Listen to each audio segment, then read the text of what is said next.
Okay, next we have Miriam Monk. Miss Monk is a longtime resident of Minden. And Miss Monk, how long have you lived in Minden? Moved here in 1953, about 43 years.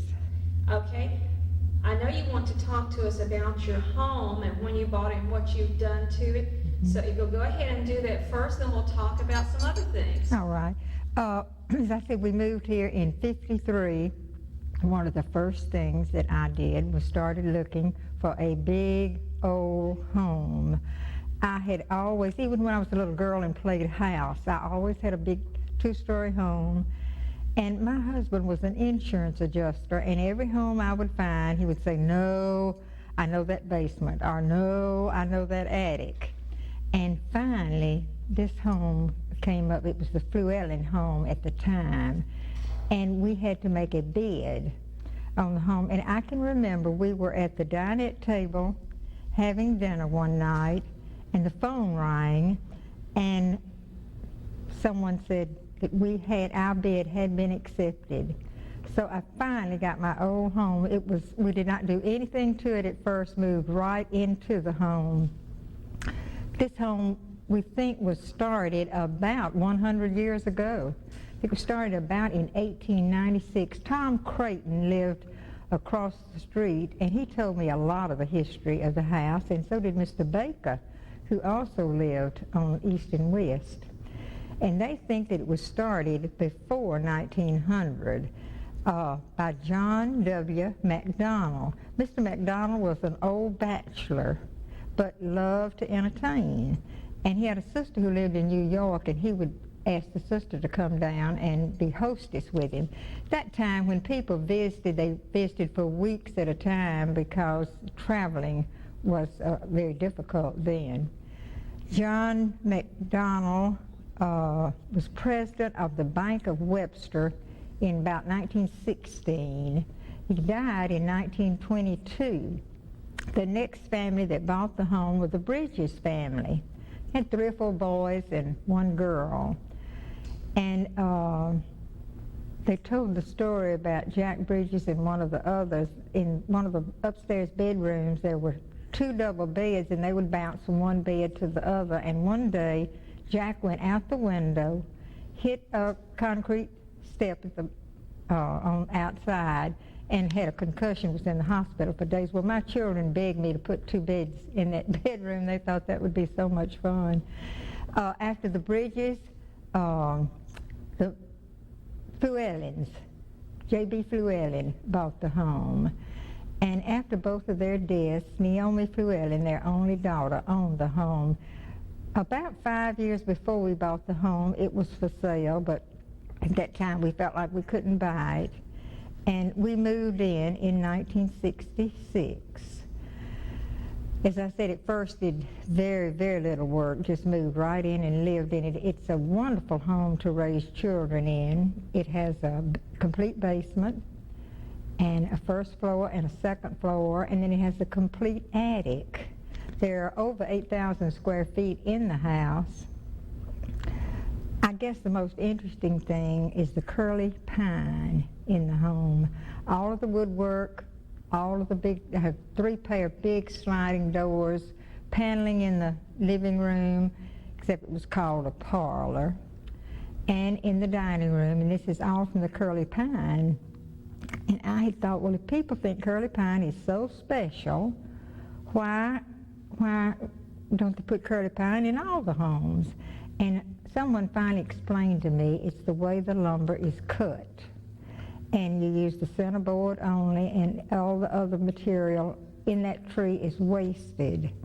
But it is a beautiful finish on the curly pine that we do have. There's a transom above every door for ventilation, since there was no air conditioning. And then when the house was built, I'm sure there were no fans then. Okay, anything else about Your home is on the National Register. Yes. In 1986, encouraged by Peggy and Carl Hines, I started my research. Any of you that have an old home should go to down to the tax assessor's office, look up all the old records, make copies of them. It's so interesting, and it's very, you will enjoy doing this. It took me, I imagine, 6 months to get everything ready, but it was approved in August of 1986. At that time, there were 2 other homes, Dr. and Mrs. Hines, which is the Drake home on Broadway, and the Webster Parish Library, which is right up the street from my home. You want to get a drink of water for a second before we go on? Okay. You can go ahead and get a drink of water. We're going to edit this and cut out. Okay. So I don't want to ask. And you know I can talk, you may have to stop me. I'm going to ask you some about what Minden was like at that time and some about the schools you taught at. Mm-hmm. If you can remember the pause, if you can, then we'll just have to work it out. My brother just have to work it out. 5 seconds, that 3 seconds that I told you I was going to do that. Okay. After I get through talking, just take a deep breath and wait just a couple of seconds. Okay. Okay, you've lived here for 43 years. Can you remember what downtown Minden looked like at that time? Some of the stores that were downtown? Downtown Minden was very busy. All of the stores were open, activity. We did all of our shopping downtown. The library was downtown, the grocery stores. So it was a very active, busy place. As a band and vocal teacher, can you tell us about some of the schools you taught at, especially when you first came to Minden, where the schools were located? Because I know that Low came about later on, so go from there. Yeah. My first teaching experience was a vocal teacher. I taught at Stewart Elementary, Richardson Elementary, Doubly, and Heflin. I went to Doubly 1 full day, Heflin 1 full day, and then I divided. And on that day that I divided, I had to stop and think, do I go to Heflin this morning or Doubly this morning? And then I taught all of the vocal music at Richardson Elementary, and it was in where Richardson is now. Mr. Cathcart was my principal. And I taught all the vocal music over at Stewart Elementary. Let's see, Ruby Creighton was the principal. She was an excellent principal. Okay, if you can think about maybe a couple of people you have known that may not be with us anymore, who were longtime residents of Minden, anything about them, any little special stories about anybody that you might come to mind about? Somebody that you knew who's passed away since then, maybe any little humorous things, or do you need time to think about that? Okay, just a minute. That's fine. Or in fact, if you want to Okay. take a break and let Roy come up. No, Okay. I'll finish, unless you think she No, needs no, to. no, no, Okay. we're fine. Okay, I'm ready. Okay. One of the most colorful characters that I remember was John T. Campbell. When after I resigned from band and vocal music at Low Junior High School, I started teaching the gifted children, and I was at Richardson and at Harper, and we did a lot of interviews, and they would choose a subject they were interested in. Everyone loved to have an interview from John T. Campbell. I have those on cassettes. I hope they're still over at that school because, as I said, he was a very colorful person. I wish we had him on VCR. We need that kind of history. Okay. I tell you what, once you take a break and come over here and see if there's anything that you might think of again. Now, let me say this.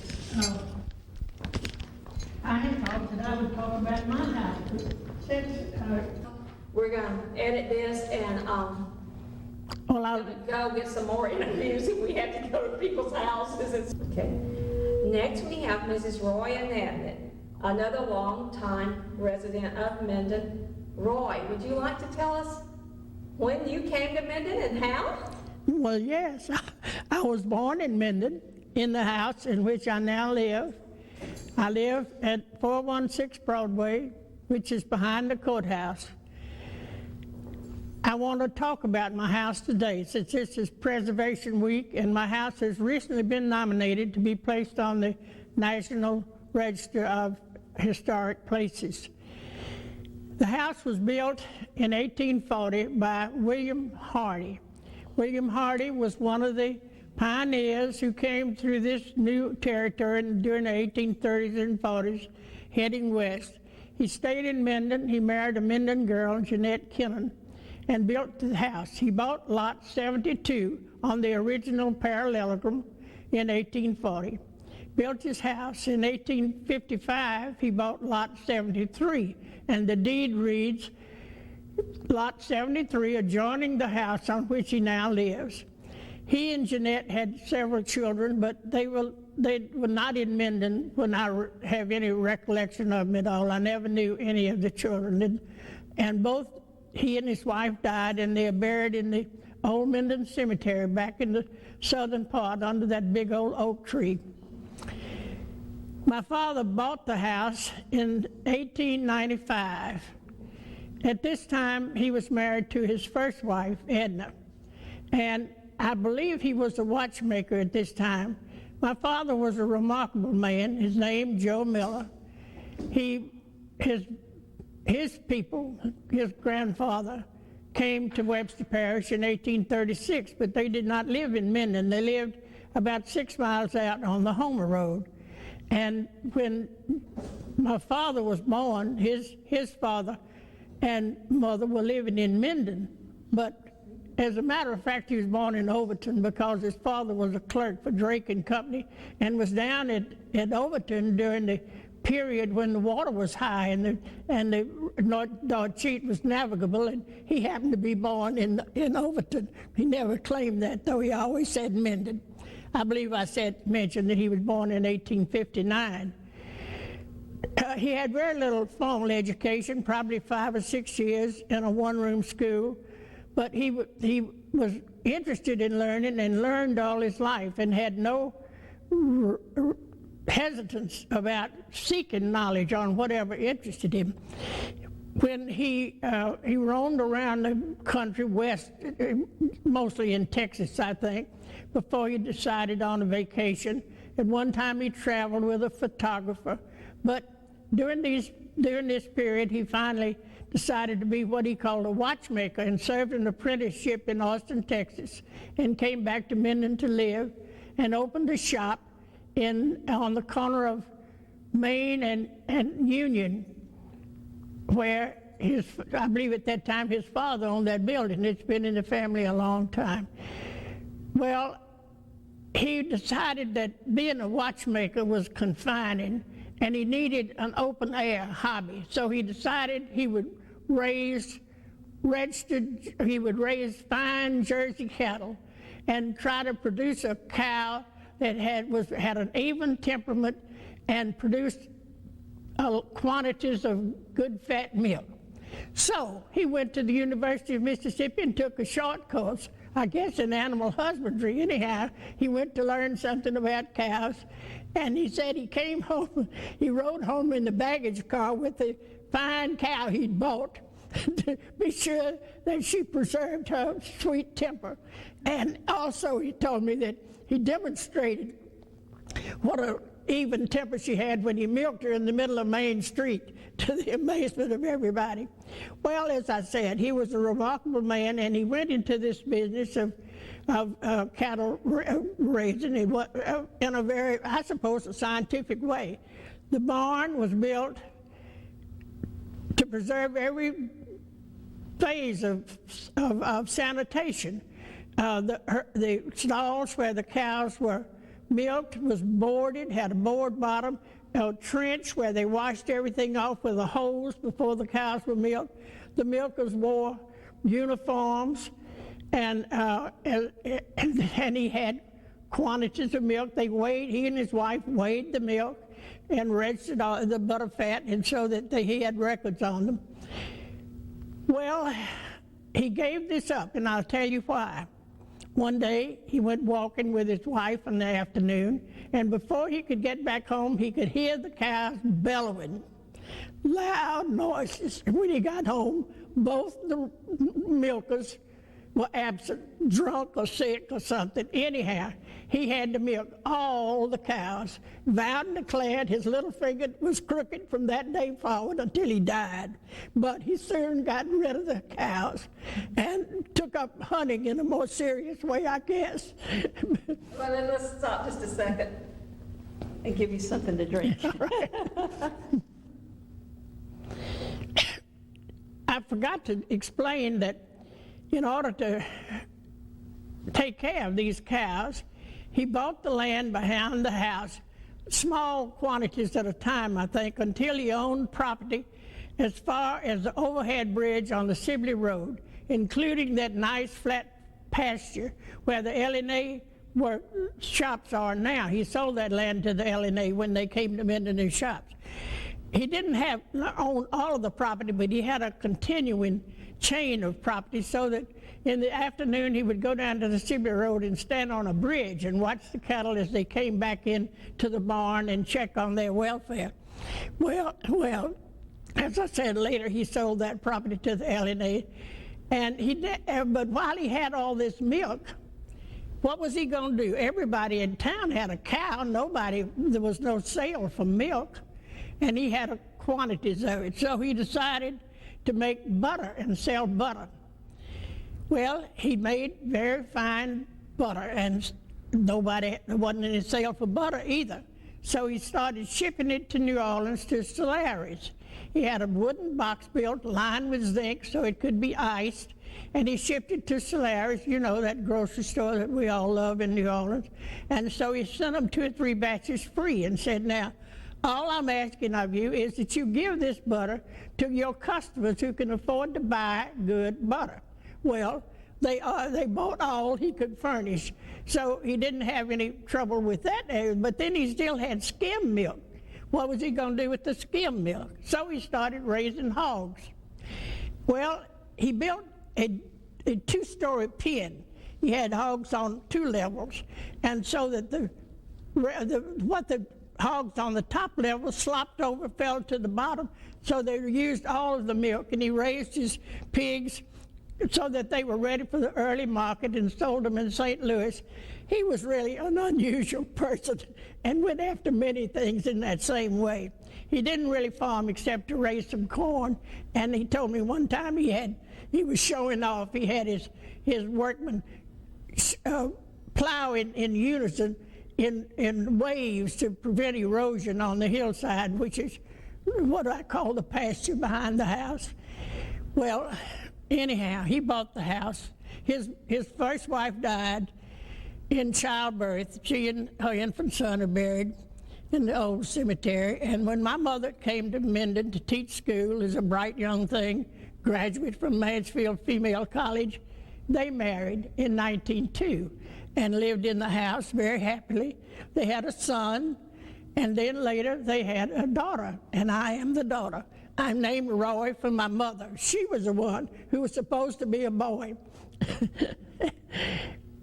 Very sad to tell, but my brother, when he was 10 years old, a fine, sturdy, wonderful child, died. He had an attack of appendicitis, and at that time, appendicitis was not easily recognized, and his appendix ruptured before he had surgery. Young doctors, Willis and Knighton, young doctors who were just beginning to practice in Shreveport. Dr. Knighton was from Houma originally. I don't know where Dr. Willis was from, but Dr. Willis was a surgeon. They came to Minden. They operated on my brother on the dining room table. And then Daddy chartered a freight train, and I remember going. Okay, just take a deep breath. It was a freight train. We went at night. Brother was on a cot, and there were my parents and probably a nurse, and we went. He was taken care of at Shumpert. I visited in Mansfield with one of my mother's friends for the several weeks he was there. Unfortunately, peritonitis set in, and the tale I heard was later, this would never happen today. They said, well, a pus pocket formed behind the lungs and the doctors couldn't reach it. so he died when he was 10 years old.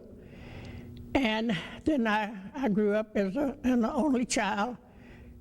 And Mother and Daddy were devastated, and they almost decided to leave Minden, but I decided finally to remodel the house more as a diversion, I guess. Fortunately, Daddy employed a real fine architect from Shreveport, Clarence King, who greatly aided them in making the house not only saving the beauty of the house, but making it thoroughly modern and comfortable. Daddy told me that the front part of the house, the two rooms upstairs and down in the hall, were firm and in good condition and no reason not to use them. The beams are hand-hewn and put together with wooden pegs. I've never crawled under the house to see them, but I have pictures that my son took for me. And furthermore, I saw the beam on the front porch. There's a similar beam on the front porch when we had some boards replaced last summer. So, with the help of Mr. King and Daddy's ingenuity, we had built then the rest of the house in 1917, which included more bathrooms, plenty of closets, a modern kitchen, a large dining room, and they added on the west side of the house a cellar where we had the steam furnace, coal burning furnace, radiators in every room, and of course in the wintertime in the summertime, we depended on cross ventilation. The house was built for cross ventilation, and it's always been easy to cool. Now, of course, we have,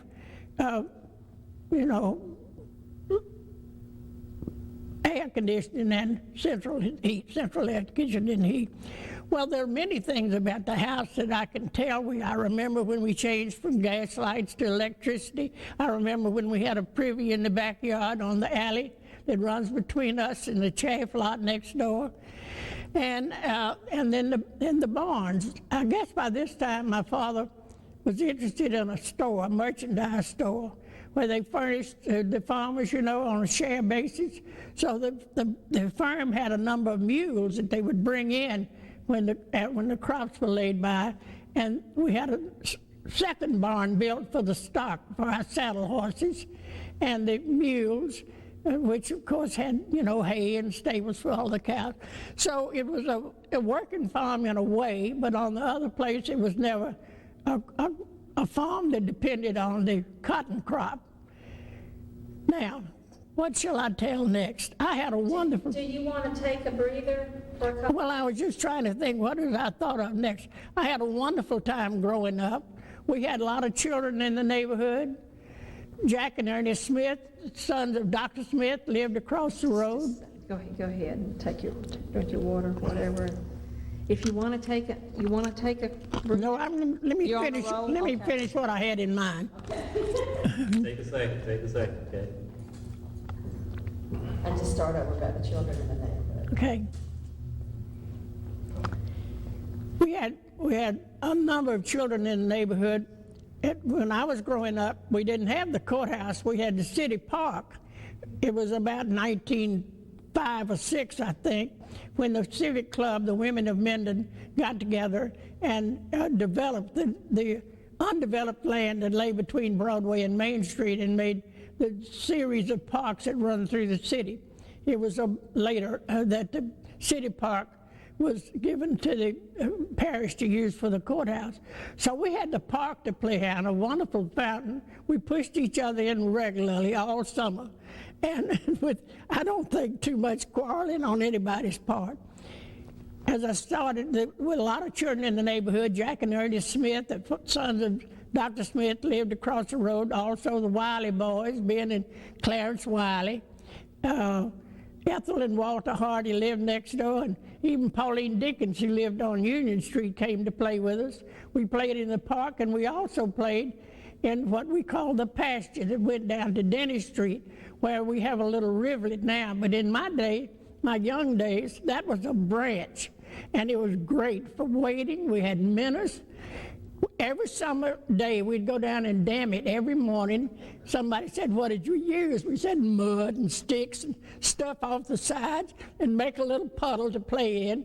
And during the night, it would wash out. So the next day, we would dam it again and play in our mud puddle.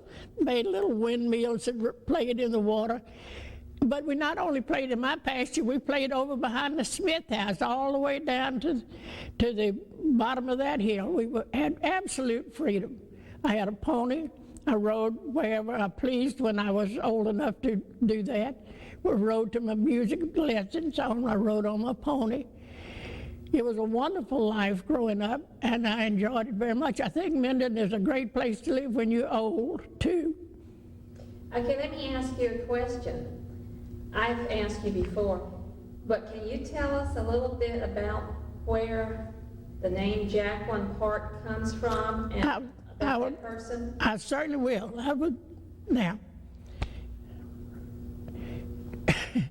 during the time that we were remodeling the house, Mother and Daddy and I moved out of the house and took a room down at the Parms, who lived on the corner where the church building is now. And we took our meals at Aunt Jack's Hotel, or the Taylor Hotel it was called. Aunt Jack was a character known throughout the South. It was a hotel at the top of the hill. When the train came in, by the way, I didn't mention that we had a daily train in New Orleans. That was the main means of transportation. When the train came in, the porter, Charlie, would meet the drummers who came to Minden to sell at the bottom of the depot and bring them up the top of the hill to Aunt Jack's. And her meals were famous. Everybody got everything she had to cook. 3 kinds of cake, 2 kinds of meat, all the vegetables that were available, and you had them in little dishes, and everybody had a little individual dish of everything that was cooked that day. And we even had fried chicken for breakfast every morning during the season. So I loved eating at Aunt Jack's. I found an entry in my father's bookkeeping book where he paid $40 for a month's board at Aunt Jack's for me and Mother and him, all 3 of us. But it was great fun. But another thing I liked about Aunt Jack's, you see, I was about 6 or 7 years old, I guess, at this time. And there was a jumping board, we called it. Miriam Taylor is a granddaughter of Aunt Jack. And she remembers, she's younger than I, but she remembers the jumping board too. It was, I guess, a 2 by 10 or 12 and about 10 feet long on the side of the front wall, supported at each end. And it was to sit on, I guess, but it had a nice spring in it. And if you were like me and Marion, we would jump. Oh, it was great to jump on the jumping board.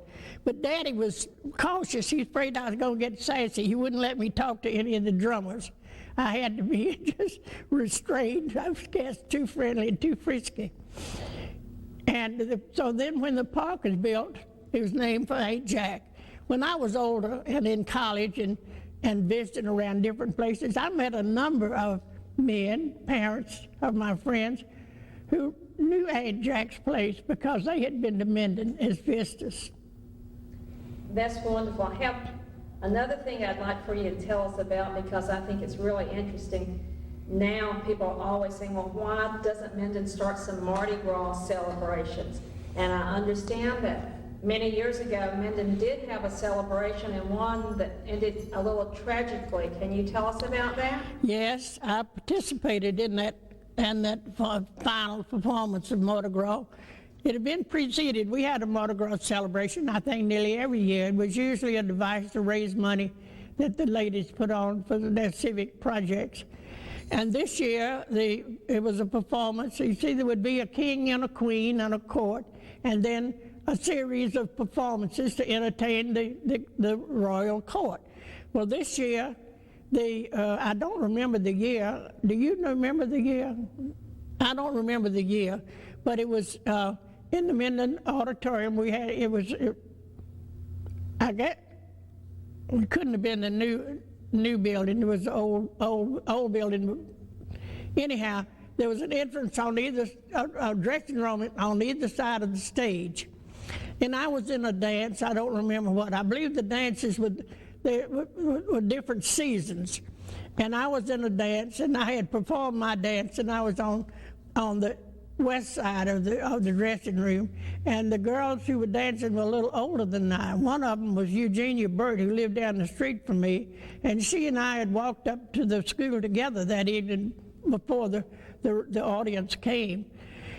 And these girls were representing winter, and they had on tartan skirts, and they had cotton batting on them dotted with shoe polish to look like ermine. And then in the grand finale, they carried sparklers, and they lit the sparklers. Well, somebody caught on fire. And the girls made a dash out the dressing room, which happened to be on the opposite side of the building. So I was not closely involved and didn't know exactly what was going. But they ran out, and of course that was the worst thing that could be done. My friend Ruth Reagan was on that side of the building, and she rushed out and caught one of them. We called her Sister Baby Watson. It was Valley Watson, and rolled her in the dirt to stop her. And Ruth was badly burned and stayed in bed and was scarred on her legs all her life, but she did not die. But I believe 5 girls died from the burns, and we never have had a Mardi Gras celebration since then. Thank you. Why don't you take a break and see if you can think of anything else? We'll get Miriam back up here to do what she's Well, I don't. and she'll start talking some more about the house. When we moved into our home in 1966, my son Robert was 15 and my daughter Mona Lisa was 6 or 7. Everybody needs a big old 2-story home with 12 rooms and a front stairway and a back stairway. You go around and around. I also had 3 grandchildren. Robert had Millicent, and Mona Lisa had Matthew and Marco, and they loved this big old house. It has a big old balcony up off the 2nd floor. That's an excellent place for playing board games and card games, also for having picnics.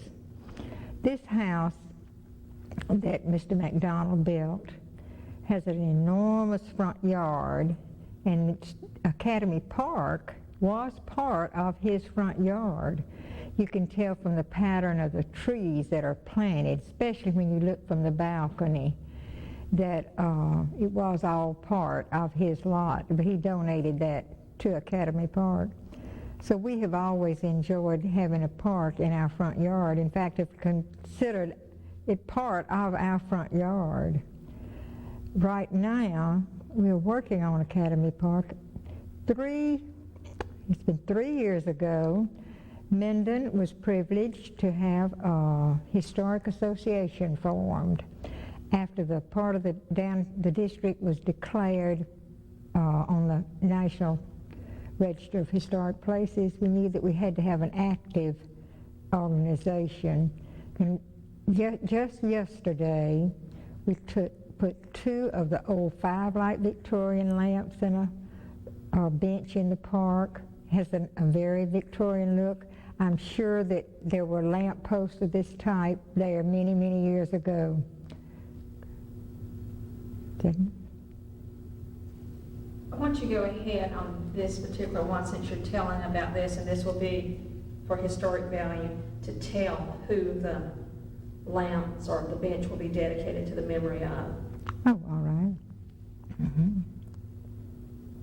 There's a beautiful black wrought iron bench that will sit in some of the old antique brick at the foot of one of the lamps, and on Tuesday, May the 21st, this bench will be dedicated in memory of Beth Drew White. This park has a beautiful walk from some of the old... Can we do that? You forgot the Weaver. The Weaver. Oh, what did I say? Beth White. Drew White. Oh, I'm sorry. No, but Just said it without thinking, you know. Okay. Okay. Just hold up. Okay. On Tuesday, May the 21st, and this will be 1996, we are dedicating a beautiful black wrought iron bench that's set in some of the antique bricks that came from the streets in Minden, and this will be dedicated to the memory of Beth Drew Weaver. Beth was very active in getting the park, using this brick and getting the walkways in the park. This was before the association was even formed, before we were even on the national list. But Beth was the secretary for our association and very active and very interested in anything with the history of Minden. That's good. That's good. Okay. Do you think of anything else you want to talk about? Is that enough? That's enough, but if there's anything else that comes to mind, we're open. You okay? Mm-hmm. Okay. Roy, think of anything else? Well, my lunch and walked back to school. Everybody else did too. Miss Jones, I mean, Miss Miss Inabnett. You're gonna have to start all over. All right, Just from when you started talking about the house, all right. I'm so sorry. Tell us about when you was, when you got married, right before you said you got married. Well, I forgot to tell you one or two things about the house. I'd like to mention that my father built the dollhouse for me soon after they remodeled the big house. I was about 7 years old, and it was completely furnished with doll furniture. One room is a bedroom, and the other the dining room. We still have that furniture, but unfortunately the porch furniture, which was the best, all the furniture, of course, was to scale. The porch furniture is gone beyond repair, but I had a swing and 2 rocking chairs. And I also failed to mention that I'm married in the house. I came down the stairs on my father's arm and married in the parlor. I've loved living in the house as a child growing up. I had a wonderful time, and as an adult, and now as an old lady. You said to us about the school. Okay. I started the school, of course, when I was 6, and the building where we all the grades went to one building, went to school in one building. There was a 3-story building on the site of the present high school building. The high school students were on the 3rd floor, and when I say the 1st floor, the basement was not classrooms. The basement had a big room full of sawdust where we played when it was raining. And every day I walked home for lunch. I walked to school, I walked home for lunch and walked back to school and walked home in the afternoon. Everybody did. And of course, a lot of people walked farther than I did. When it was a rainy day and I couldn't walk home, my mother would send my lunch up to me, and I loved playing in that dirty, dingy, dusty old basement. Was just thrilled to death to have that opportunity.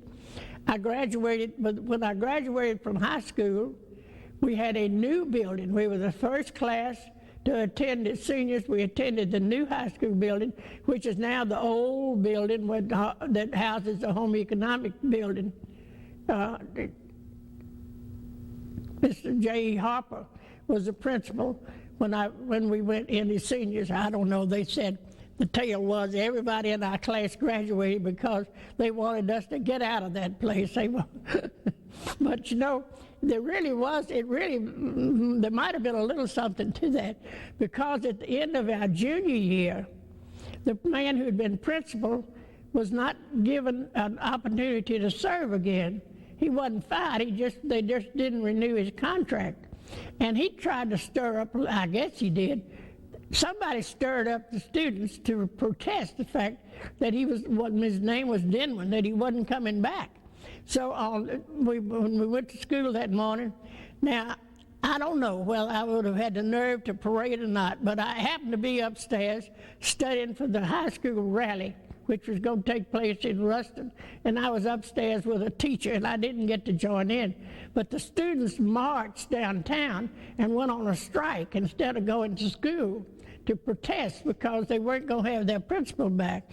Well, a lot of the fathers working with downtown, and they were standing on the corner snatching their children out as they came by. But as I said, I escaped that part of it. But my class graduated in its entirety, and in 1925, which I guess is a long time ago, it wasn't so. We only had 11 grades in those days, and later on they changed to 12. All right. When I would walk to school, I would walk down Main Street. It was a dirt street. There was a tree or two. I know there was one on the corner of Union and Main, and maybe I couldn't whistle in the first grade, but it wasn't long before I could whistle.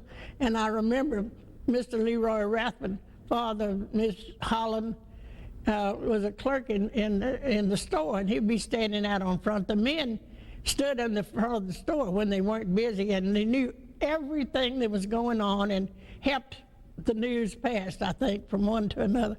Anyhow, Mr. Leroy would tease me when I went by and say, let's see, a whistling girl and a crowing hen will never come to a good end. But I kept on whistling. And then, of course, when we walked down Union Street going on up to the high school, the springs were flowing. There were some natural springs along there that always had the sidewalk wet. And there weren't any houses on the west side. A wonderful bramble of locust trees and vines, and sometimes we'd tunnel our way through that. But it was great fun walking back and forth to school. Now that's enough. That's great. That's great. Let's get you unhooked. Just let us sit there for a second. Okay. Just let me get a good picture. Let me get a good picture of it.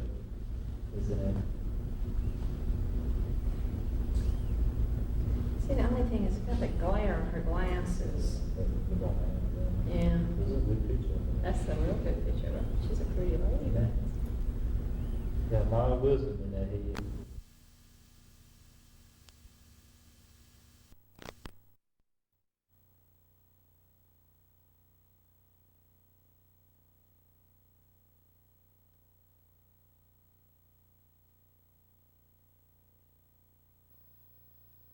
And once again, we have Mrs. Roy Miller Inabnett, who's going to share with us memories of Minden. I am Roy Miller Inabnett. I was born September the 19th, 1909 in Minden, here at 416 Broadway, where I now live. My father, Joe Miller Inabnett, was born in 1859, a native of Minden. And my mother, Roy Scales, was born in Mansfield in 1880. I had one sibling, a brother, who died when he was 10 and I was 5. So primarily I grew up as an only child with a very wonderful childhood and many only happy memories of Minden. Most of my early memories are definitely related to my family, and I kind of had to think a while in order to think of something that might be of interest to the general public that had to do with the town. And I want to tell you, I decided to tell you about an episode that occurred in, I think, 1919. I don't know for sure the date, but it was about that time.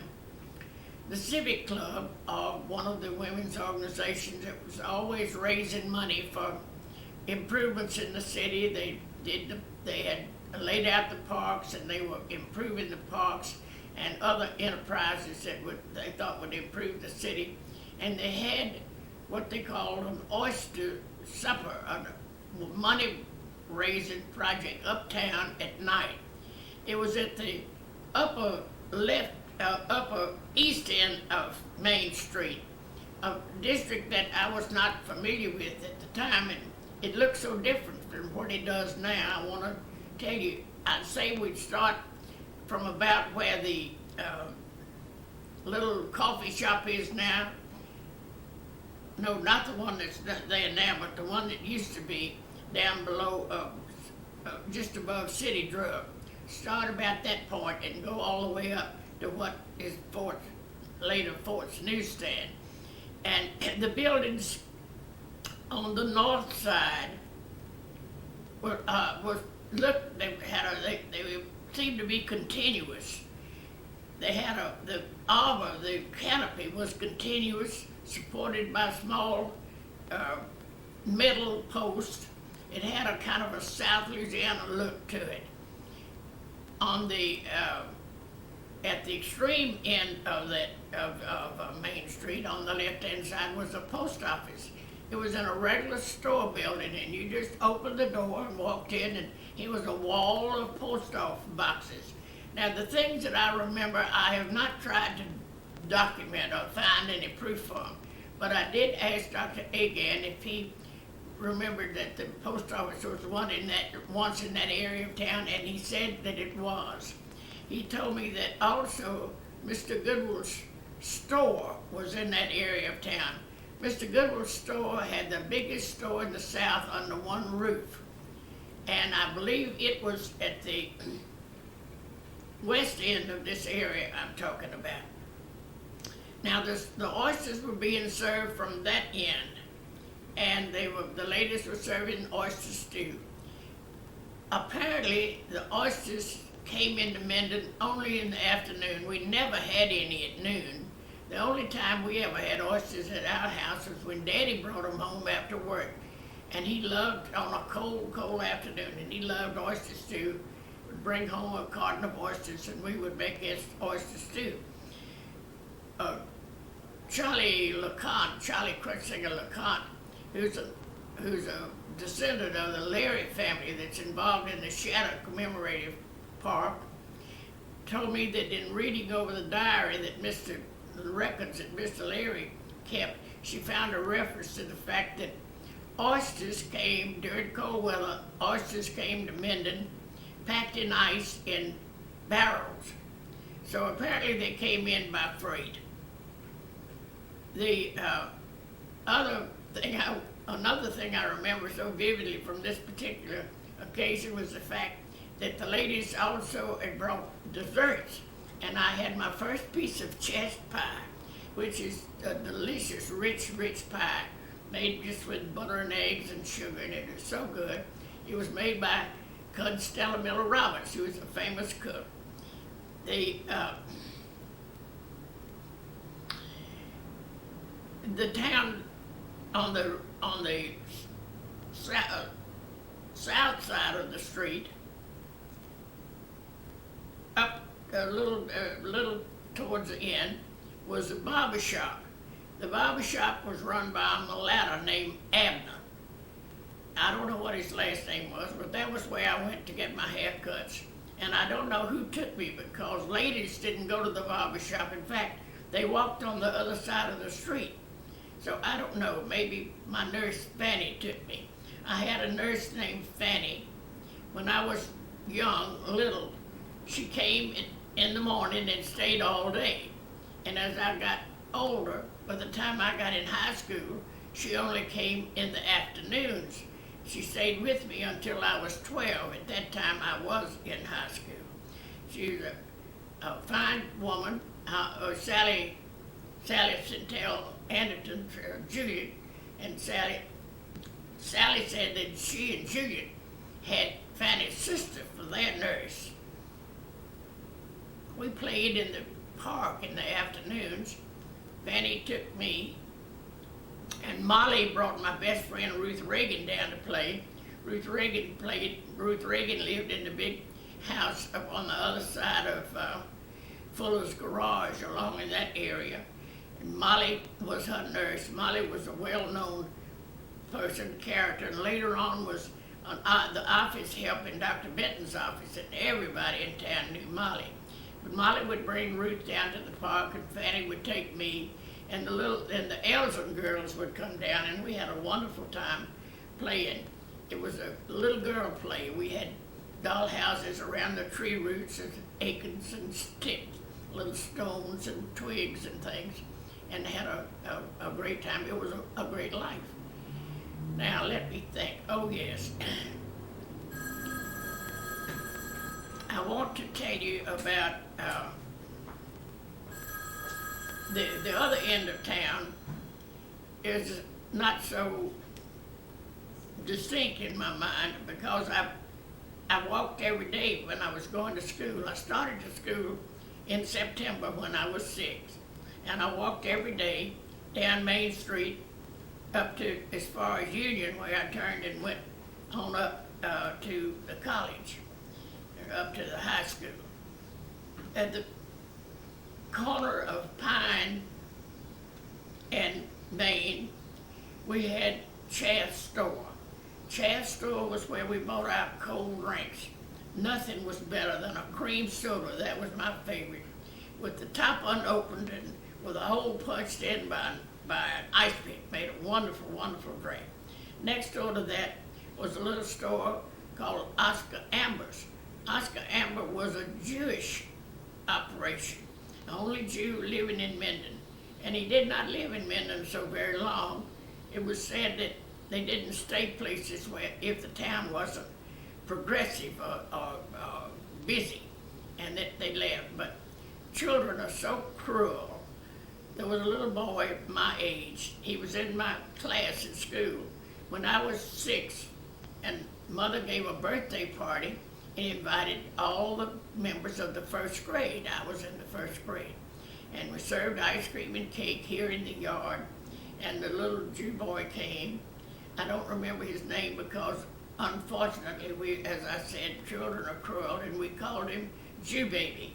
I never did know his name, but I remember that he brought me a handkerchief. He was practically the only gift I got. I don't remember any gifts at all.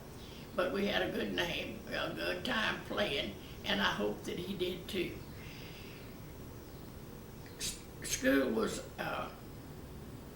as I walked up the street, then going to school, Chance store was on the corner. Creighton's came next, then Oscar Amber, then Creighton's, which made no impression on me. On the corner where, let's see, what's there now? I believe the banks, of course, are obvious. There's on the corner of Pearl, there was a drugstore. Later on, Dave Mosley ran the drugstore, and that's where we had our coats and where we hung out, more or less. And then as we went on up the street, there was a mercantile store on the corner of the alley between the Drake building and the next block. And then there was my father's store. He was in the Reagan, Miller, and Phillips had a department store that had occupied 2 buildings, and then Webb Hardware, and that was the lower end. When I walked to school in the mornings, the clerks were always standing out in front of the stores. They stood out there and gossiped and watched everything went on, knew everything that was going on, talked to each other. And Mr. Leroy Rathman was one of the clerks at Reagan, Miller, and Phillips. He always teased me when I went by because I would be whistling, and he would say, "A crowing rooster and a whistling hen never come to a good end." And then the next day, he would say the same thing because I would be whistling again. But Mr. Rathman was a talented musician. The Rathmans, all of the Rathmans that I knew, played instruments well. Mr. Leroy Rathman's brother, Alden, who lived on the corner next to us, played a clarinet, and but Mr. Leroy played the cornet, played it well, and I love to think about him. The story goes, I never lived in the neighborhood where he lived, so I never heard it.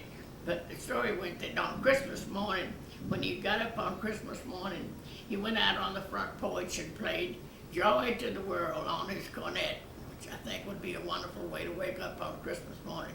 He's the father of Eva Holland, which many of you know. When I started to school, as I said, I was in the sixth in the first grade in September. We had one school building, a 3-story red brick building, which is on the same site that Minden High School is now. The first and second grades and the offices were in the basement. We had the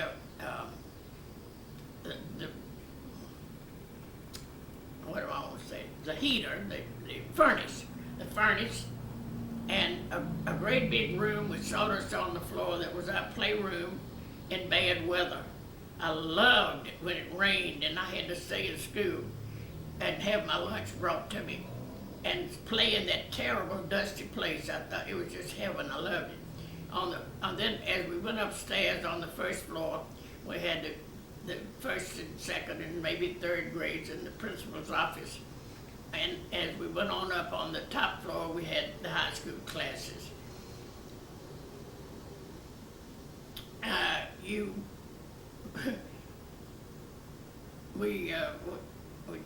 It was, I guess I learned my first lesson about discipline when I was in the second grade.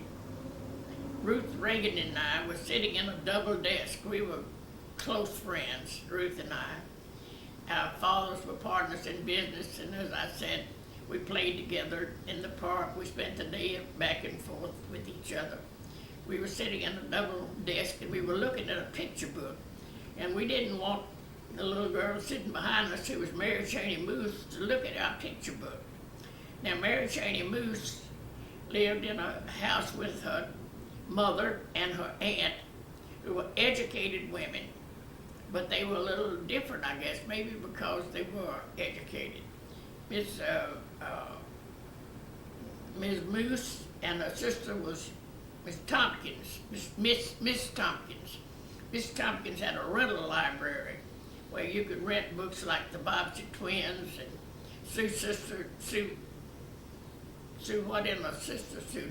something Brown Baker and his sister Sue. We read those books, I believe, for 5 cents a day. And I rented them so often that Daddy didn't believe I was reading them and made me sit down and read out loud to him to see if I was really reading that fast. But I enjoyed the books, and so did many others. But we thought the family was a little queer because they lived in this house in the middle of town, and I suppose because they were different.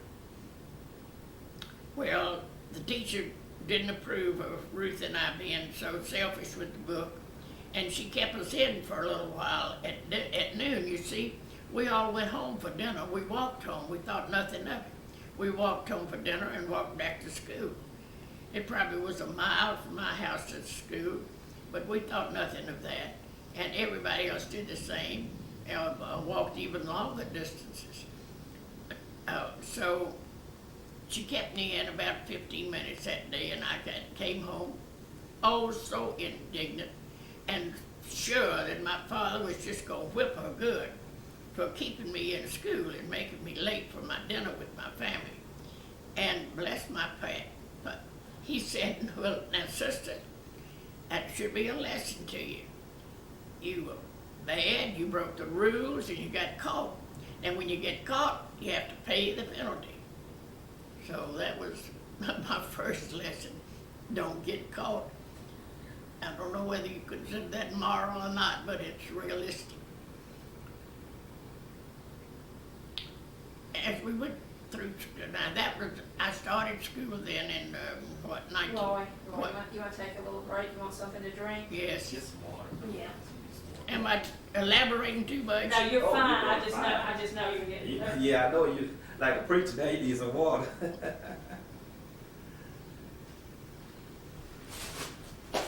real good.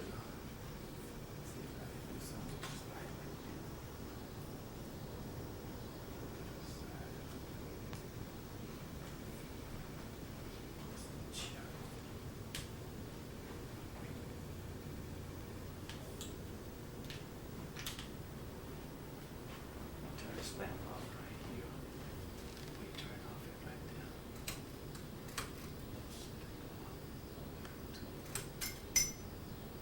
I'm gonna turn the lights off, give you a little break on that light. It's gonna be dark in here, you know. Yeah. Because I know that's good.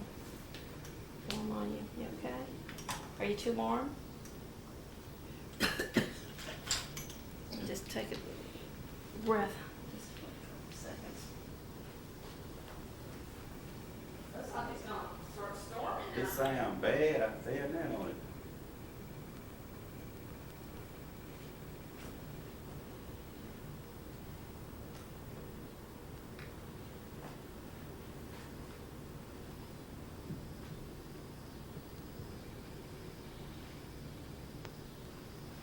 Okay, as soon as she come back in here, we'll start. All right.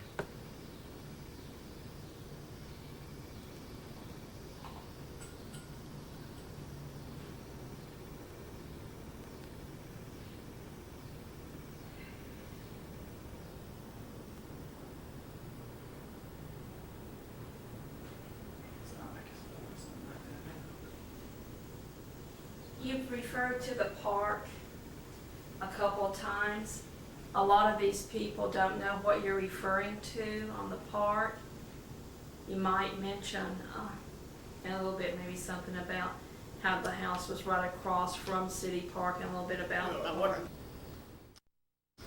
When I was in the second grade, something momentous happened. There was a real smart girl in my class, and the teacher decided she didn't need to spend any more time in the second grade. She could easily be promoted to the third in the middle of the year. And she did, so promote her. Well, a number of mothers decided that that little girl was not one bit smarter than theirs. And their little girl should be promoted too. So as a result, there were 3 or 4 of us that were promoted from the second to the third grade in the middle of the year. And I flunked my first lesson in spelling, because when I hit the third grade and I had a lesson in spelling, I didn't know a single word. But I soon adjusted, and I managed then to go on and finish high school in an abbreviated time. Now, we only had 11 grades in those days, and then my term had been shortened to 10. So I finished high school rather young. And when I want to be cute and talking to strangers maybe, pretend I'm so precocious, I tell them that I was precocious. I tell them that I entered college at 15. Well, that's true. But what I failed to tell them is that a week later, I was 16. And that there was and I was not the youngest member of the class at that. School was offered a great deal in the way of preparation for college, more than we do, I believe, now. I went from Minden High School to Randolph-Macon Women's College in Leesburg, Virginia, which had high academic standards, much higher then than it does, much higher now than it did then. But when I entered college, I had 4 years of English, 4 years of math, 4 years of Latin, 2 years of French, chemistry, and not physics, chemistry. So I don't believe that we offer that much to the students today at Minden High School. But they do go from Minden High School to colleges everywhere, and they are well prepared in whatever is needed. I'm sure they must have accelerated classes or coaching or something of the kind. Now I want to talk a little bit about I told you the women were raising money for the parks. I didn't explain that we are so fortunate in Minden that the town was laid out in a diagram which is along a ridge. We call it the parallelogram, and in the center, I don't know how wide it is, but we have 2 streets and a park in the center after it has been developed by the women of the town in their various capacities. We have, as we come up from the bottom of the Depot Hill, we go through, we have Academy Park, then we have what used to be City Park. We go on through the main district of the town, and we have the park where the water tower is, and then Vita Park, and then the boulevard to the end of Broadway and Main, in the beginning of Home Street, which makes a beautiful layout for a town, and one that is well utilized. The city park, which is in front of my house, was the place where we had the bandstand, where we had band concerts every Friday night during the summer months. The band was a municipal activity. To tell the truth, I think Daddy had a lot to do with getting it started. He bought some of the more expensive instruments and either rented to people who couldn't pay for them or let them borrow them, so that we would have a full schedule of instruments. He was, I think, instrumental in persuading Mr. Blake to come to Minden and make his home. Mr. Blake was our bandmaster, and then later on was the leader of the band at Minden High School. Miss Blake, to everybody's surprise, you might know, did the choreography for the high steppers and the band as they performed on the field. You'd be surprised at the maneuvers she drilled them on and how well they did drill. The park is a great pleasure to everybody, and it was in about 1950, I believe, that City Park was given over, swapped over, just what a kind of a trade was made, so that the courthouse could be placed in City Park, and the area formerly moved by the courthouse could be used by the city, and the City Hall built across the street from that area. The City Hall in the area in the center of the city is very it is attractive and useful and fine, and the courthouse it's just too big for the lot, and we're sorry we don't have a park in the courthouse somewhere else. At least I am, and I don't know whether that's generally felt or not. That's just my opinion. I spoke about school. I don't think I mentioned, I know I didn't mention, that we had an unusual episode at Minden High School. It was happened in the spring of 1924. There was a very, the high school principal was a man named Denman, and the school board did not invite him to return, did not offer him a contract to return in the fall of 1924. Well, I think it is generally accepted that Mr. Denman had something to do in arousing the enthusiasm of some of the big high school boys and football players to protest such a movement. And so when school started to open on Friday morning, instead of going to classes, well, all the high school students marched to Main Street in protest that they wanted Denman to be principal and they weren't going to go to school. It was a strike. Of course, I didn't get to join. I was upstairs practicing for the state rally, district rally, I guess, at Tech at that time.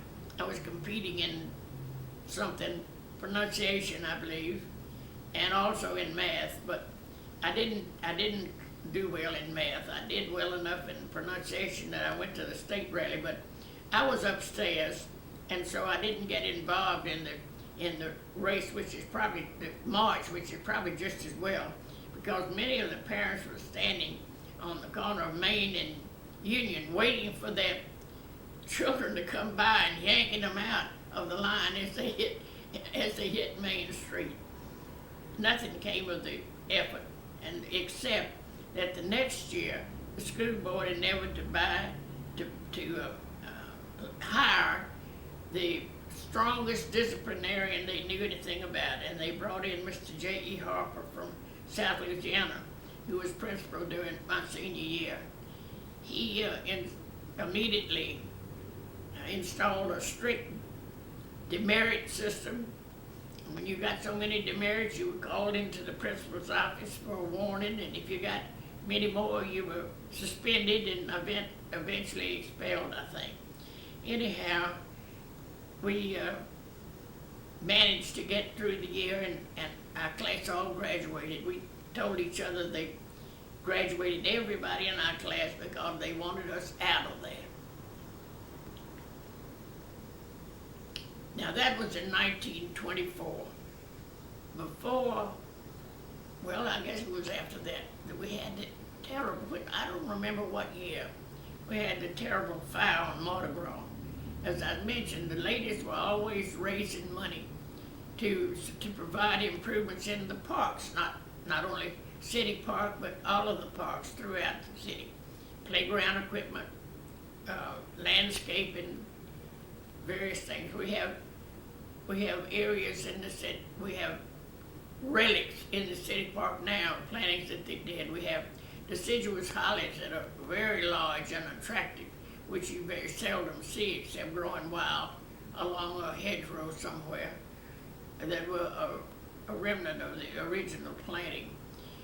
And we also have some, can't call the name of that tree now, forget it. Beautiful, and some beautiful holly trees as well. They're native hollies. The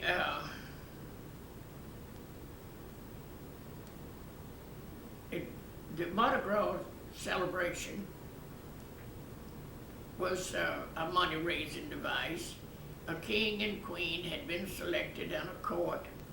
I don't remember how they were selected, but they were selected and they were gowned in regal attire. I remember one year my brother was king. He was just a boy, you know, he died when he was 10.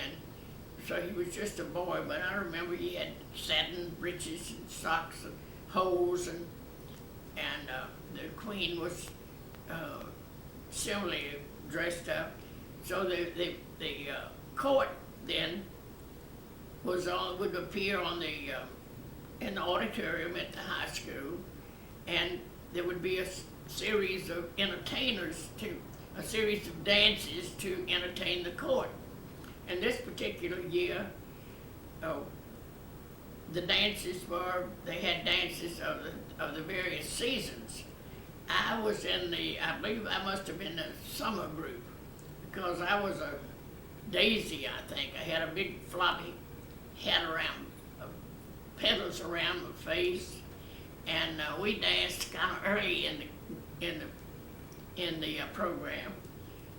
And then the last group was winter.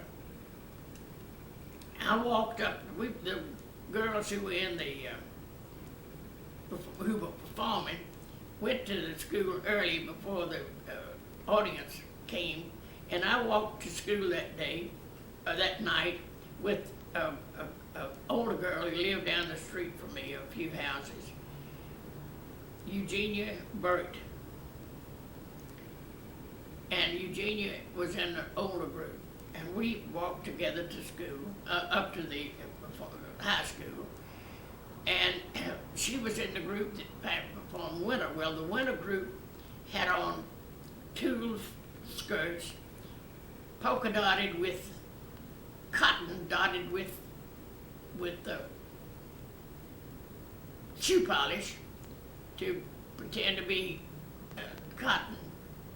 And they were carrying sparklers, and as they were dancing, they lit the sparklers one from another. Well, inadvertently, a sparkler touched some cotton and caught on fire, and it spread quickly, and the girls ran, which of course is the wrong thing to do, but the girls ran over the stage and out into the yard, and several of them died from the burns. Eugenia was among those who died. Now, I personally was on the other side of the stage. They ran from the right-hand side of the stage, and I at that time was on the left-hand side of the stage, so I was not a part of the group that was actually in danger. my friend Ruth Reagan that I mentioned is my good friend.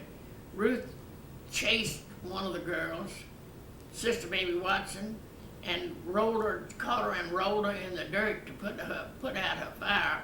And Ruth was badly burned on the inside of her legs and on her arms, but she did survive.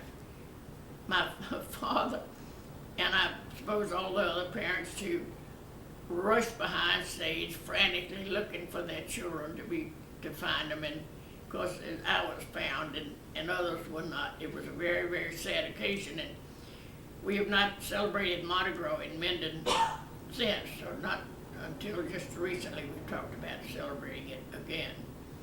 Another fair, this was much later though, in 1933. By that time, I had finished college and I was working. I had a job. I was in the very beginning of what is now the National Department of Public Welfare, Social Security, it is now. But this would still not be Social Security yet. But anyhow, I started to work in November of 1932. I was a graduate of Random-Macon, had been busy trying to salvage a bad break in my elbow, had several operations, several surgeries, and was still more or less convalescent from that. And so I had not started to work after my graduation in 1929. When Roosevelt set up a nationwide system of relief organizations to help take care of the unemployed. In Minden, we started in November of 1932. I was among the first to be hired. We had a skeleton staff. My training consisted of a week or 10 days in Shreveport developing work cards, which was not the best of training.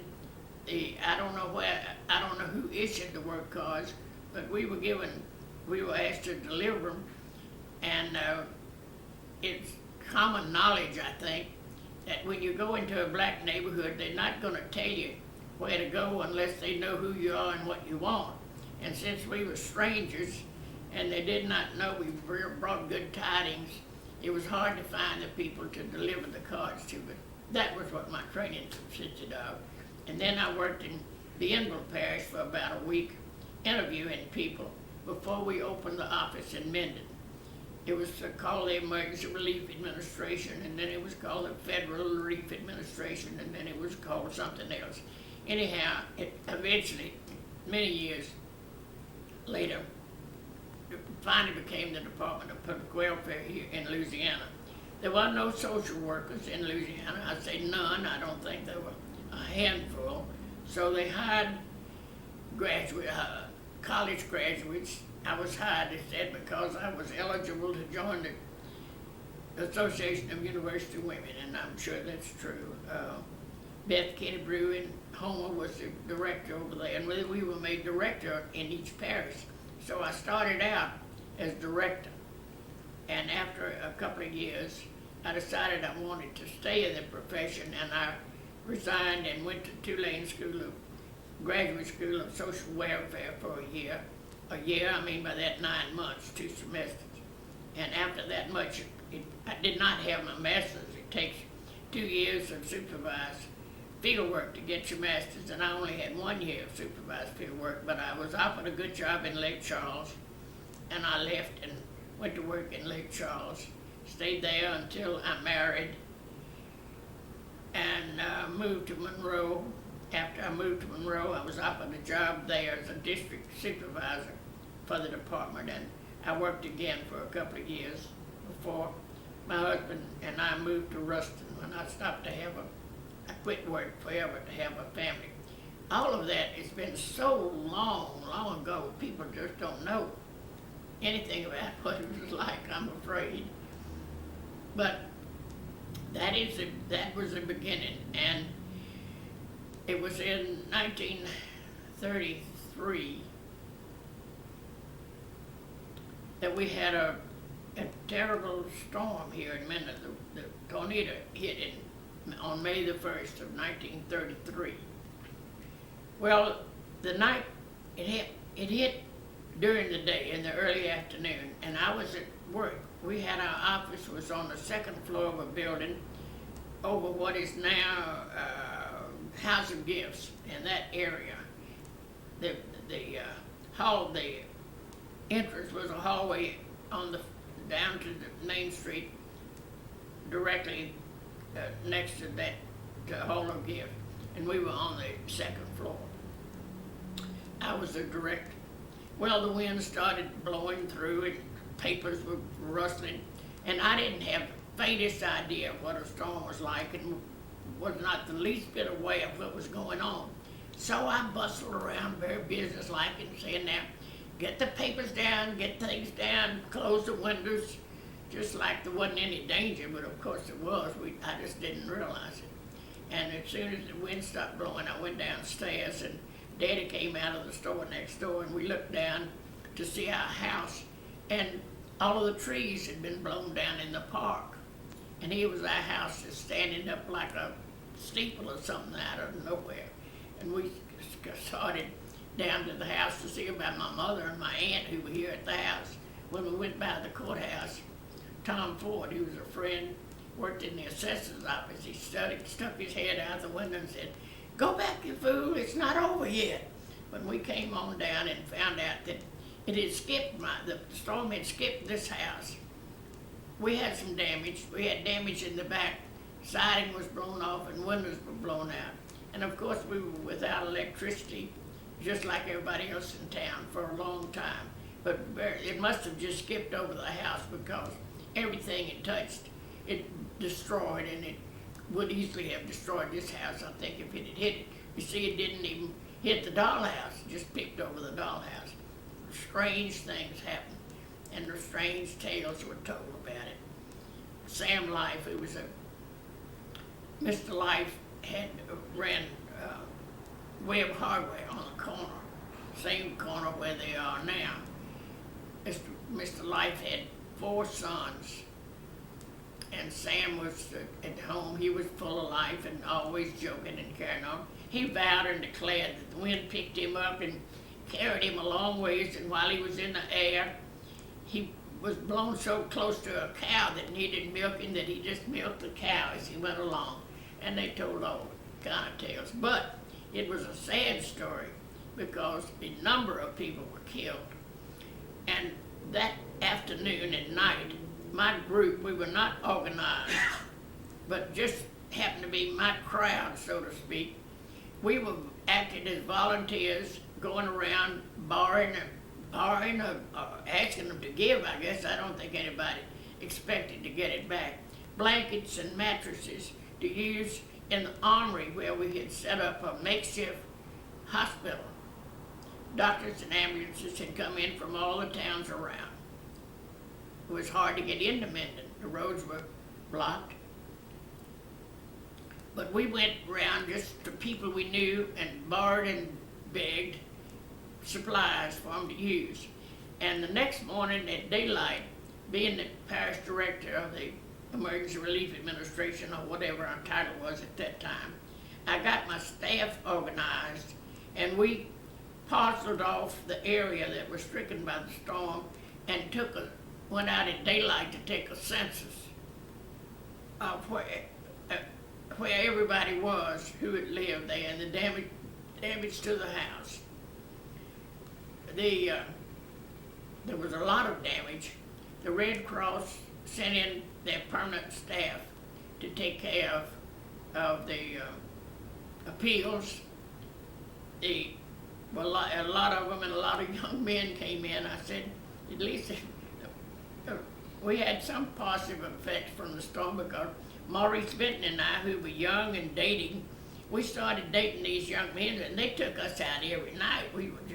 They were eligible, and they were here, and when night came, they wanted to party, and we went out to the nightclub out on Gleason Hill, out on Freeport Road, and we just had a fine time with all these new men in town. So there was one little aspect. Daddy lost, I believe he said, 121 nigger houses. Those would be rent houses. And he borrowed money from the federal government to rebuild them. He rebuilt all around the rim of the pasture, which is behind the house, and with the federal money, and then deliberately did not repay his federal debt and let them take those houses, take possession of those houses.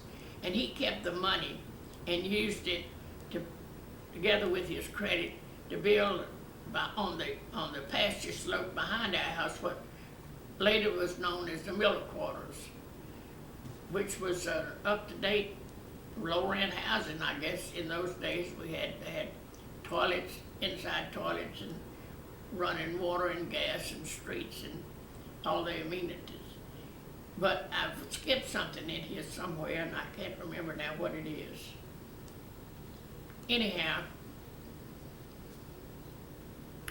that's 1933, 1924. We got up to about, I forgot, in it must have been in 1915, I believe it was, that a great change took place in Minden, because that was the night of the mill fire. Vodka Lumber Company burned. I'm not sure it was 1915. It was near the war. There was some talk that it was sabotage. And the mill burned. The city of Minden had been receiving their electricity in connection with the lumber company. And when the mill burned, they had no electricity. And at that time, we organized and built the light and water plant, which has been in use ever since.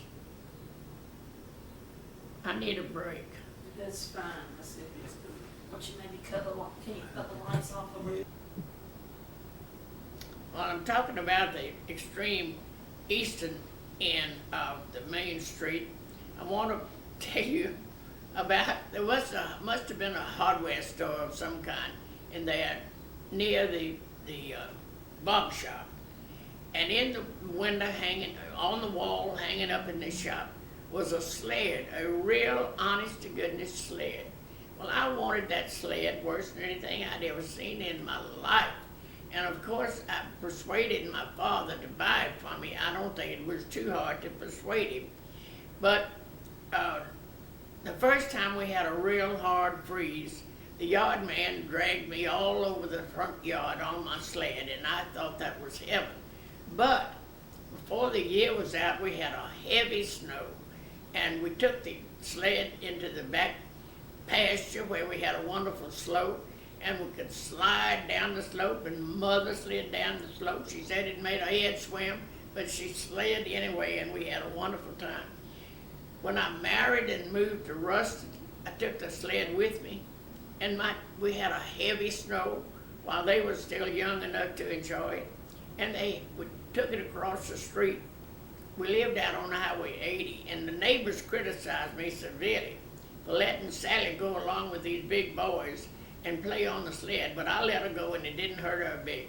On the other side of the road, one of the neighbors had a wonderful slope in the backyard, and all the boys gathered in Sally, and they slid all afternoon, got wet and cold, and had a wonderful time. And I still have my sled, and if it snows heavily, I'm liable to try to go sledding again. It's still hanging in the barn. Roy, let me ask you something. Several people have asked me about Jacqueline Park where the gazebo is.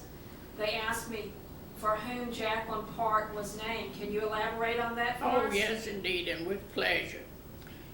There was a boarding house or hotel directly across from, let's see, you know where Harper's Motor Company is now, was the site of Aunt Jack's hotel, I guess they call it. Maybe they called it a boarding house. Whatever it was Aunt Jack's. It was well known all over this part of the country. Everybody who came to Minden in those days came by train. They came through at the bottom of their Depot Hill. Aunt Jack had a porter named Charlie. Charlie took his little two-wheel wagon, little two-wheel cart down and met the train. And the drummers got off the train. They'd give their bags to Charlie, and he would drag them up the hill for them. They'd go to Aunt Jack's, and she knew them all. They would know her. They were glad to stay there, and she had served the most wonderful meals, and it was a unique pleasure. When Mother and Daddy remodeled this house in 1917, we moved out of the house and took a room with the Parhams, who lived on the corner of what is now Lee Street and Broadway. They had a house there where the church is now, on that corner. We took a room there, and we had our meals over at Aunt Jack's. And Daddy wouldn't let me talk to anybody because he was afraid I would get sassy, which I probably would have. And of course the drummers wanted to tease me anyway, and he knew probably what he was about. But the meals were unique. Aunt Jack served everything that was edible that she could lay her hands on to everybody at every meal. You sat down and the waiter brought you it came with a great big round tray, and on that tray were all these little round dishes, and each little dish had something different in it. You might have 2 or 3 kinds of meat, vegetables, whatever vegetables were available, you had some of every kind. A little cake for dessert. Mostly for dessert you had cake. I don't remember any other kinds of dessert, but they may have been, they probably were. And fried chicken. She always had fried chicken. She always had fried chicken for breakfast. Oh, it was wonderful. I loved it, and loved going over there to eat. And when she'd invite me to eat with the family table sometimes. They'd invite me to come eat with them, where they all were together. And we'd have soup. I don't remember having soup at the other tables, but we'd have soup. I remember she would cool mine off with milk, which was good. Never thought about doing that, but it was real good. And her name was Jacqueline Taylor? Jacqueline Taylor, and the park then is named for Jacqueline. Okay, I know you mentioned it was a sad period of your life when you lost your brother, but I think it's really interesting. Would you mind telling us a little bit about it and the doctors who came over at that time? My parents never told me this. My aunt told me this many years after it happened. I guess she thought I should know. Anyhow, she told me. My brother, as I said, was 10 years old. He had a birthday in December, and this was during the winter months. It was a cold Sunday.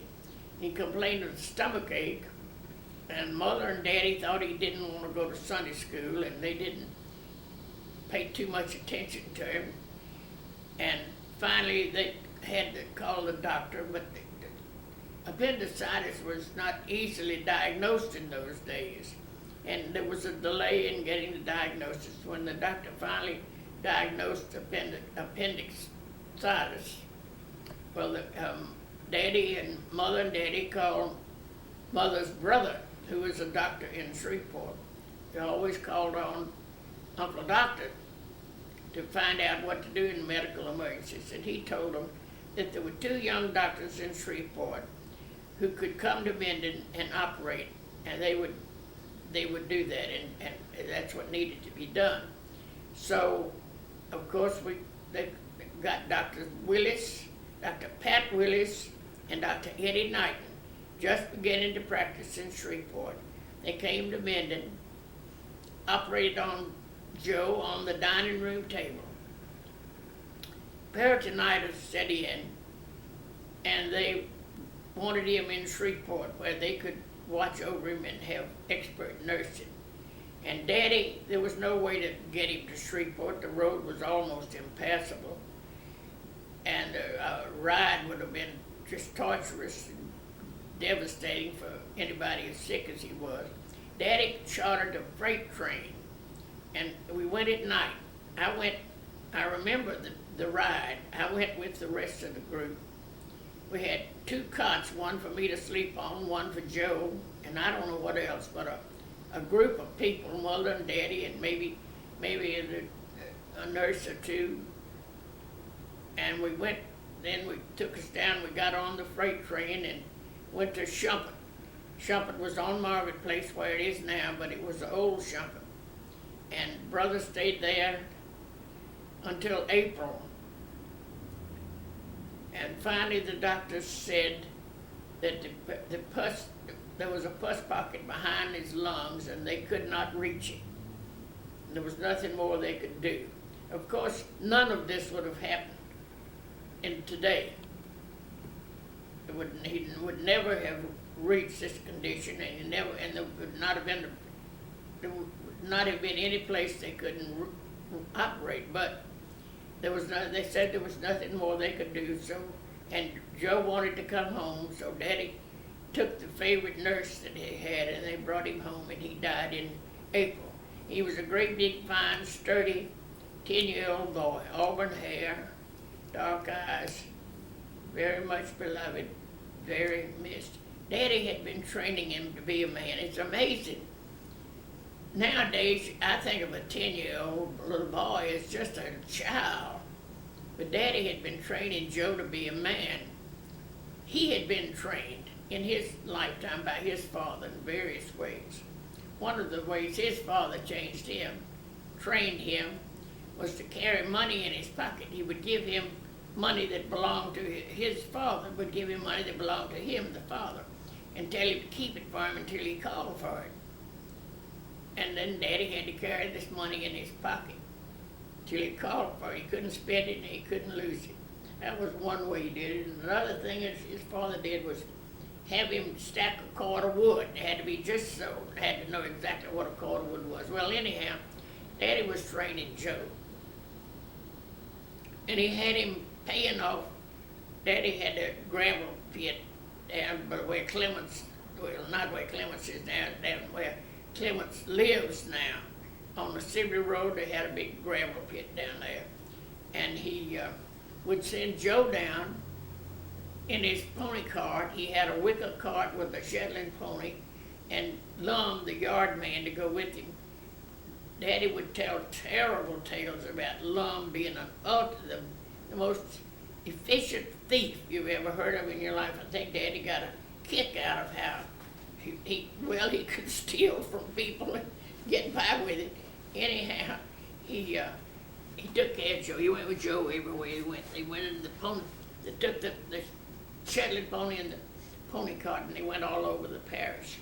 But he would send Joe down to pay the men off in cash. And I don't know what other way. He raised some sheep. He raised some sheep and sold the wool to Mr. Creighton. And he did all kind of business things and kept books on it. Raised chickens, and sold the eggs.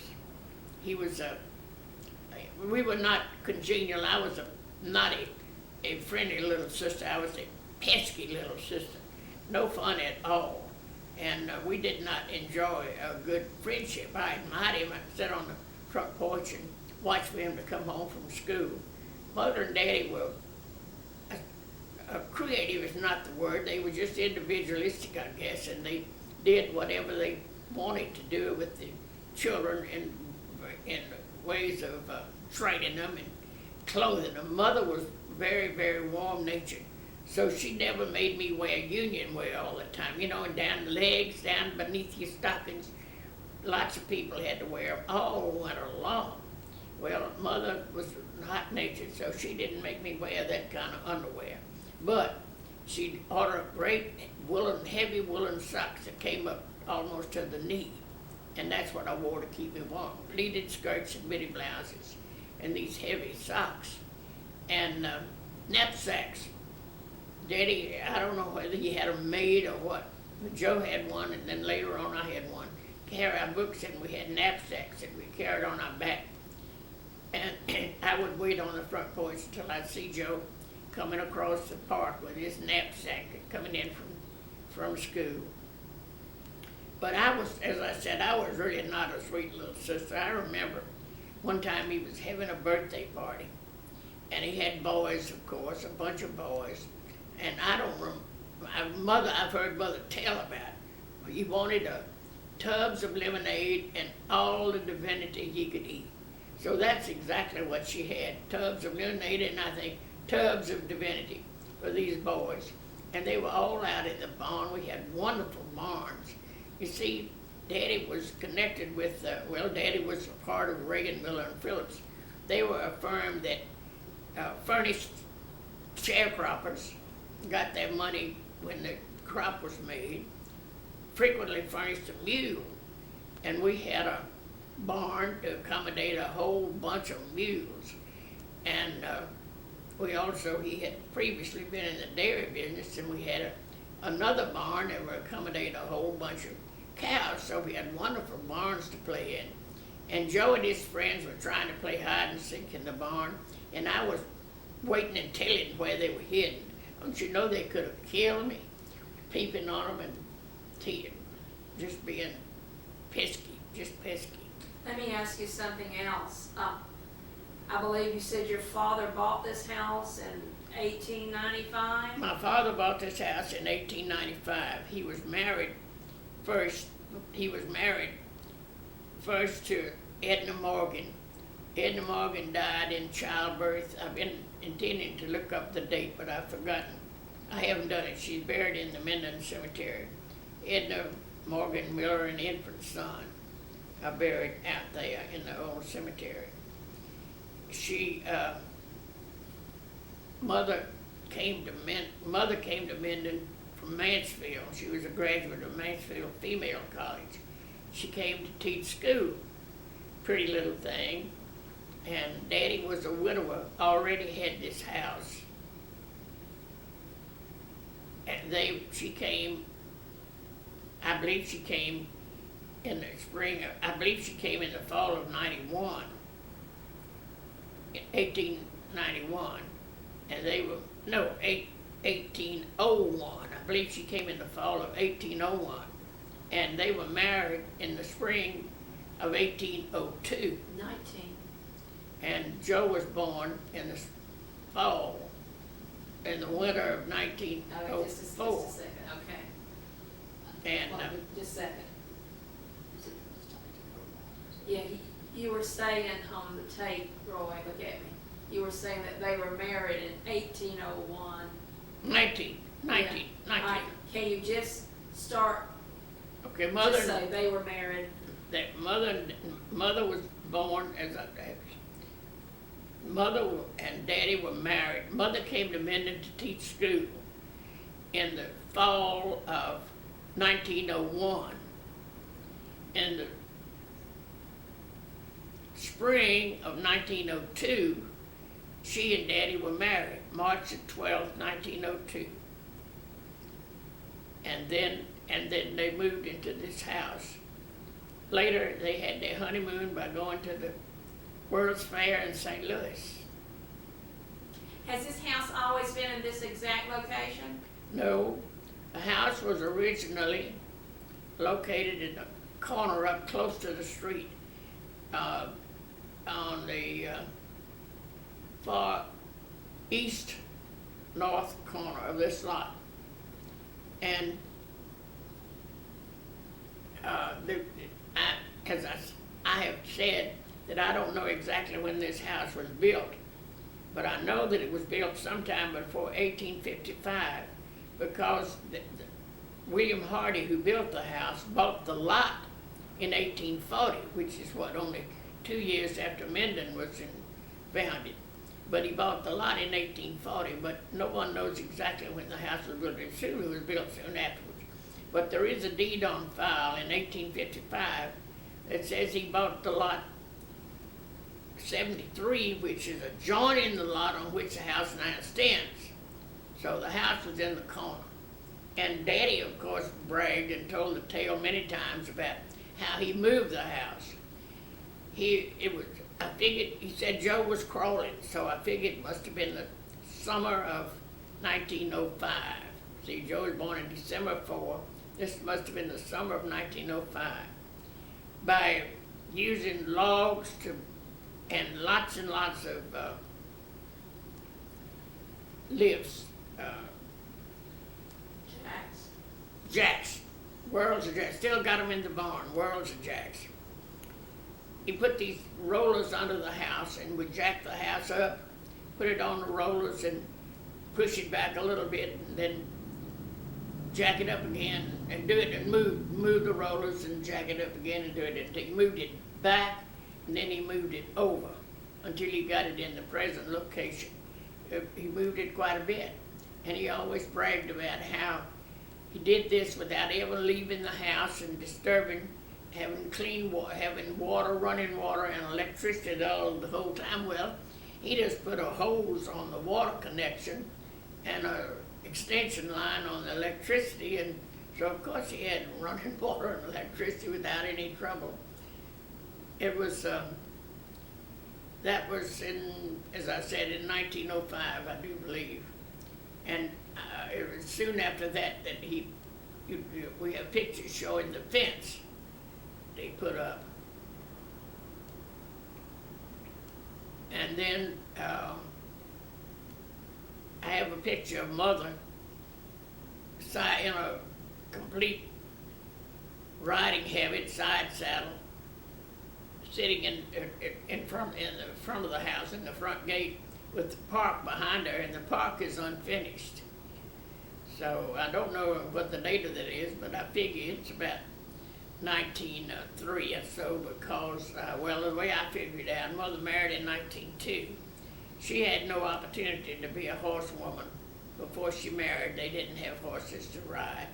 Daddy was a great lover of horses and rode long after he had a car. He still had a surrey and horses. And he had a horse of which he was very proud. Commander, as a matter of fact, which is not I guess not an unusual name, but Commander would sit still and he could fire. He was a great hunter. He could fire, shoot quail off of the horse without the horse moving, which was quite an asset. I have a question. The building at the corner of Main and Union, the Miller building, what can you tell me about that building? Mother's father was a lawyer. They have a adorable house in Mansfield. It's on the National Register of Historic Homes. It's a beautiful riverside cottage.